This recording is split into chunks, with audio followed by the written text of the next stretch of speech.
Today we're talking about two main critical timely issues. One, travel ban, Muslim ban 2.0.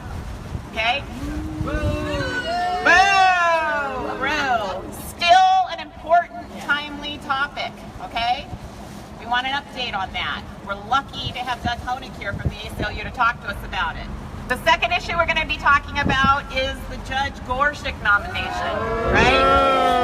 Yeah, right. And it's critically timely because, on Monday the committee is going to be voting, and right after that it goes to the floor. So the timing is critical. So thank you for coming. And with all of that, I'd like to introduce to you Doug Honig from the ACLU.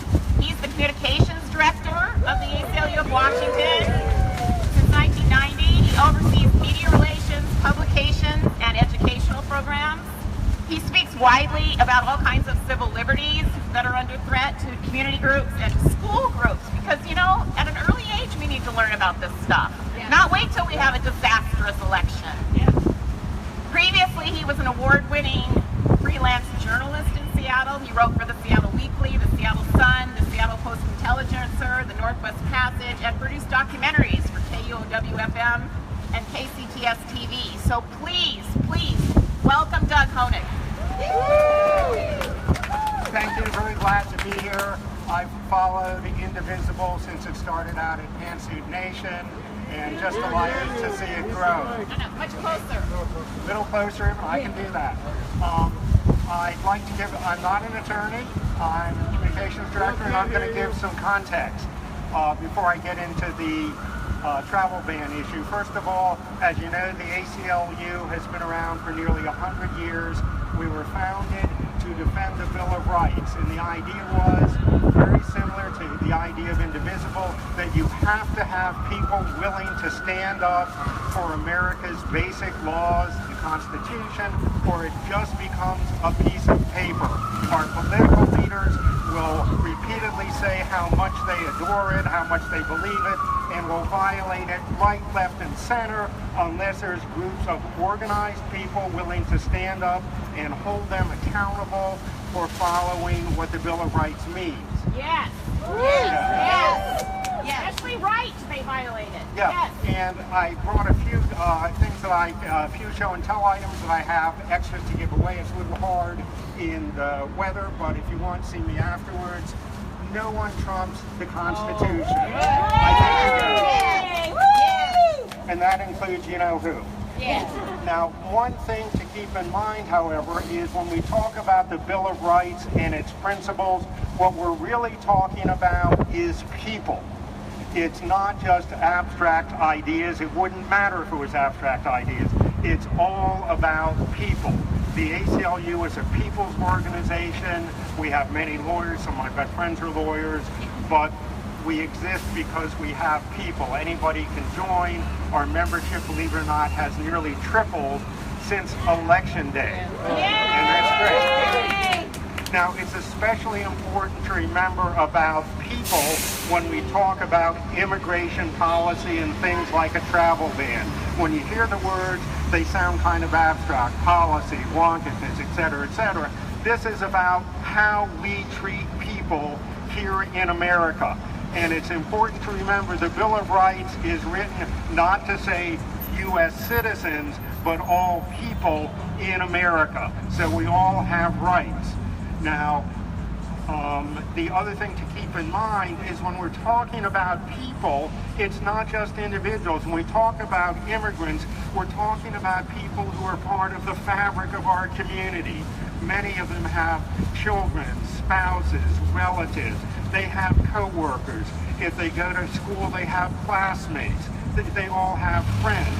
So when you support an individual immigrant for no particular good reason, you're really ripping apart the fabric of our community. It's way beyond just that one person. And of course, you're violating our standing as a community. Now, the travel ban issue is a little confusing. The reason is because there have been so many lawsuits. Why are there so many lawsuits? Bad policies make for many lawsuits. Yes. Yeah. Now, the first travel ban that came out in January was sued by the ACLU in multiple cities. It was sued by the Northwest Immigrant Rights Project. It was sued by other groups. And of course, it was sued by our State Attorney General, Bob Ferguson.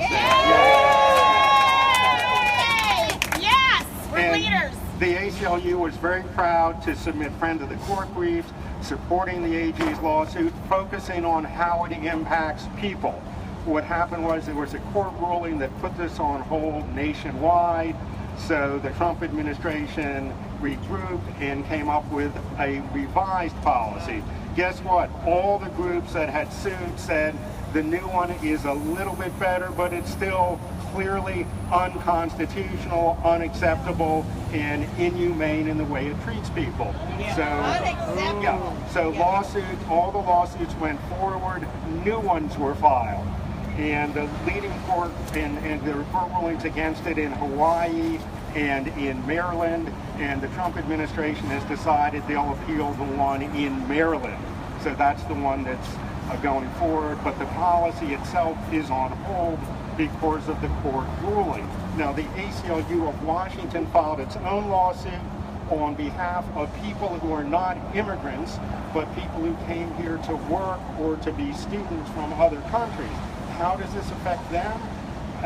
They may want to visit their families, and they're fearful that they can't come back into the country. If they work at Microsoft or grad students at UW, they need to attend conferences elsewhere. They're afraid they can't get back into the country and they'll be in limbo. We're also suing with the organization CARE, Council on American Islamic Relations, and also the Episcopal Diocese, because they have refugee resettlement programs that this ban affects. Some of the stories, which you can see on our website, are heartbreaking. People who are here after horrendous conditions. One person who spent 22 years in a resettlement camp in Africa came here. His family was all set to rejoin him. Not happening now because of the policy. Other people who literally saw members of their family raped and killed in front of them, survived, managed to make it into America, waiting to be reunited with their family. Same thing. If you want to know more about the personal impact of all this, go to our website and read some of the stories. Now, the travel ban is just one part of the Trump administration policy for immigration. Something which potentially could affect many, many more people is the deportation policy. Under Obama, and you should keep in mind the ACLU is nonpartisan. We've sued every president. Well, it's our clients, the Constitution. And if they violate the Constitution, we'll consider it suing them. And don't care what party they're from. Under Obama, there were a lot of deportations initially, and then after much criticism, maybe from some of you, he pared it back to only go after people with serious felony convictions. Trump came in and said, no, I want a deportation force, I want to hire tens of thousands of more immigration officials, and let's make it anybody who's ever committed any crime. It could be minor shoplifting, it could be just a misdemeanor. They may not have been convicted of it, they've been accused of it, and guess what? Anybody who is here in the country undocumented, regardless of whether they have family members, regardless of their contributions to the community, potentially could be ensnared under this policy. We're just starting to see some deportations now. It remains to be seen how widely the deportations go on. That's partly where all of us come in, to the extent people are standing up and saying this is unacceptable, this is not humane, this will limit what Trump can do. To the extent people say not my problem, then Trump can go on and do more and more of this. And to finish up, ultimately what's at stake here, underlying all of it, is American values. What kind of country do we want? What kind of people do we want to be? Some of the things that the Trump administration and predecessors have done, they actually do have legal authority to do in some cases. That doesn't mean they should be doing it.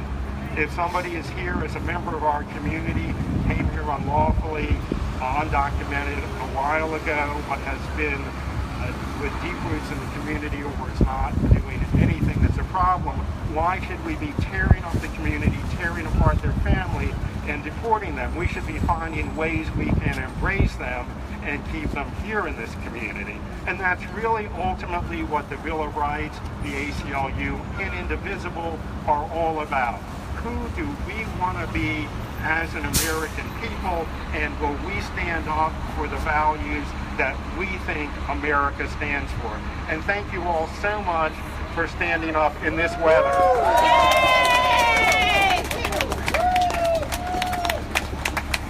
Thank you so much, Doug. And we're going to have a couple of call to actions at the end of this. One of the things we're going to want you to do is call your representatives and tell them that Travel Ban 2.0 is still wrong, right? We still need to fight it, and this area still needs to be a leader. So I want to hear you now. No hate, no fear. Immigrants are welcome here. No hate, no fear. Immigrants are welcome here. No hate, no fear. Immigrants are welcome here. No hate, no fear. Immigrants are welcome here. No hate, no fear. Immigrants are welcome here. Wonderful. Thank you. We want them to hear. Want them to hear on our live stream. We want to know they're welcome here. Yes. Which brings us to the next topic, which is interrelated with civil rights and liberties. That's Neil Gorsuch. Oh. He's no Merrick Garland. No. So Stolen seat. the timing of us talking about Neil Gorsuch couldn't be better. The vote from the committee has now been set for this coming Monday. Right after that, and he's going to pass the committee, you know, but the question is going to be, what's the floor vote? What's going to happen? Is there going to be a filibuster, right? Yeah. So we've heard from some of our senators, but not all of our senators, on what their position is on that. Yeah. We'll talk a little bit more about that at the end as well, okay? So Neil Gorsuch, there's a 52-48 split in the Senate between Republicans and Democrats. If there's a filibuster, they'll need 60 votes in order to break it. So the Democrats actually do have a chance to make a difference here. And we do too, because we need to tell them what we want. All right? Yeah. So today, graciously, we have Kayla Ragona, who's going to speak on Judge Gorsuch. So Kayla, please come on. Hi everyone. I apologize. Unlike Doug, I don't do this professionally, so bear with me. Oh, there we go. There's one really important thing about Neil Gorsuch, and that we all have to keep in mind, and that we have to call our senators. Senator Cantwell in particular has not committed to filibuster. There's one really important thing about him, and that's that he is not Merrick Garland. Right. Yes. That was our seat. In 2012, President Obama was elected with a margin of 5 million votes. He was rightfully the person who should have filled Justice Scalia's seat. And Republicans didn't allow that to happen. And we can't reward them for that. That's the bottom line here, is that what they've done is completely unprecedented. Unconstitutional. And unconstitutional. They refused to hold hearings. They decided that for the first time in history that they were not going to let a sitting president nominate a Supreme Court justice. It was completely and totally unacceptable. And if Democrats don't filibuster Neil Gorsuch, then what we're saying is that tactic worked. We're saying that we will let them do that again. And in fact, they threatened to. John McCain and others said that if Hillary Clinton had won the election, that they would have refused to let her fill that seat as well. They decided that it was their seat, and we have to count on our senators to tell them that that's not the case. It is our seat. It was President Obama's seat, and until there's a Democrat in office, it can't be filled. Right. Yes. Yes. Yes. Yes. Yes. Question. If you say that was unconstitutional of them, why wasn't there some legal means to force them to hold hearings? Yeah, that's what I offer. Doug, do you want to handle that one? Does anyone know? I'm not. Just the guys in here. Anyone? I don't know. It's not unconstitutional, it's just not right. Here we go. I am not a constitutional expert, but the Constitution requires that the Senate hold a hearing and consent or reject, and they did not do that. Yeah. The enforcement is silent in the Constitution. If the majority leader in the Senate refuses to conduct a hearing, presumably the Senate could actually oust him from his seat. Obviously, that's not going to happen when you have a Republican majority. So while they violated the Constitution, the practical matter is there is no remedy.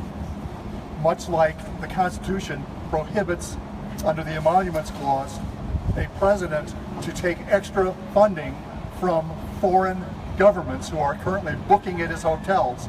And again, the U.S. Senate and the U.S. House of Representatives, the Republican cover-up experts, are not taking action to enforce their duties, their sworn duties to uphold the Constitution.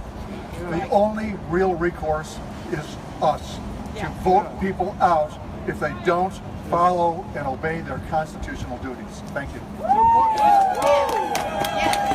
And we have opportunities to do so. Thank you so much. This right now. And also, you know, the Constitution thought people would be trying to do the right thing, right? It doesn't have a date in it. It doesn't say you have to do this within 2 days, within 2 weeks, within 2 months. So when they delayed, they effectively denied the right to have merit garden considered.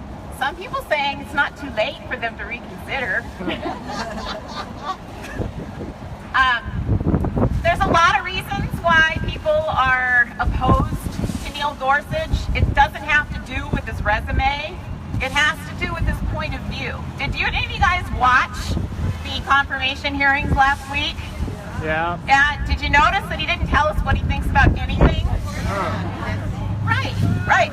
So, I mean, a lot of people are really worried about Roe versus Wade if he takes over the majority, and frankly, that's been what a lot of the noise has been about, and rightfully so. But there's a lot of other issues because of his background and his history of rulings that people are worried about. Arrogant white male. Well, they're worried about how, even though he is supposedly a strict constructionist, which that always scares me a little bit. Remember how women and minorities were treated originally in this country? Kind of were property. He's supposedly a strict constructionist, and yet time after time he seems to rule in favor of corporations. I don't know, I've read the Constitution. We the people, I don't see we the corporations, right? Do you? We the corporations. Did you see Al Franken questioning him at the Senate hearing? Yeah? About that trucking case? The trucker who had to choose between freezing to death or offloading his trucking trailer. He got fired for offloading his trucking trailer. And I want to tell you, Gorsuch didn't even just vote against him. The ruling went in favor. He took it upon himself to write a separate dissent to point out how the corporation had the right to fire him. So that's where people are worried about that. People are also worried about public unions and all kinds of public rights. So they're worried about what he will do when he's there, and he won't tell us. Okay? Like I said, this is the one area where Democrats can make a difference, because historically, I mean, all the Democrats that have been appointed to this Supreme Court have gotten more than 60 votes. That's all the Democrats that are pledging to filibuster are asking for. We don't want an extremist on either end. So demand at least 60 votes from the Senate in order to get confirmation. That's where we come into play. That's where our senators come into play. Okay? Did you see that last week Patty Murray announced she is going to vote no on Judge Gorsuch? She's also going to filibuster if necessary, she has said. Okay? The Republicans need at least 8 Democrats we want our Democrats to vote no. We want to know what their position is going to be on the filibuster. Right. And somebody hasn't told us that yet. Yeah. Who's that? Meeting with him today, though. Yeah. Yeah. Yes. I've been asking Senator Cantwell's staff to tell us her position. She has not yet, right? Not on her vote, not on whether she will support a filibuster. Right after this rally, we are going in to meet with her staff. Many of you come in with us every week. Please ask them not only how she's going to vote, but why they won't tell us how she's going to vote. It's our vote that she's casting. She's our representative, okay?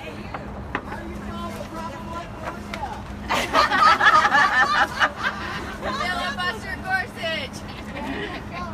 So I wanted to make a couple of announcements about Gorsuch. There's another rally that NARAL is sponsoring this Saturday. It's called the People's Defense, a rally in protest of Neil Gorsuch. It is this Saturday from 10 until noon at the federal courthouse. Not the federal building, the federal courthouse. All these great Gorsuch signs, please bring them there. We also have a call to action to hand out to you at the end of this. We have some great postcards we'd like you to sign, directed to Maria Cantwell about Judge Gorsuch. We really hope you take a chance to sign them. You can bring them in with you, or they're pre-addressed and you can mail them from home. Basically what we want is we want our representatives to include us in this decision-making process. So before we go in there and before we talk to the staff, I would like you to chant with me if you would, so that they can hear us. Okay? Okay? Are we ready? Tell us